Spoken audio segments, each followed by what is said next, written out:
বাবা আসো শওকত, পুলিশ আমার নিতে আসছে। শুনছি।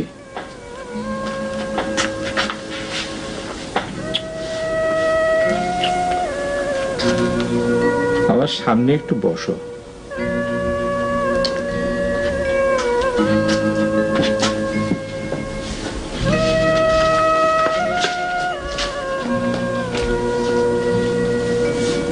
সত্য করে বলো, তুমি কি অন্যায়টা করছো? না। তাইলে তুমি হাসি মুখে পুলিশের সাথে যাও। মন এত খারাপ করতেছো কেন?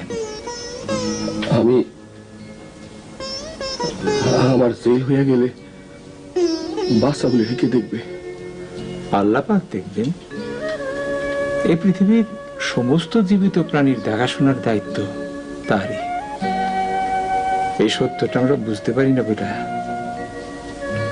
আমাদের এই অশান্তি।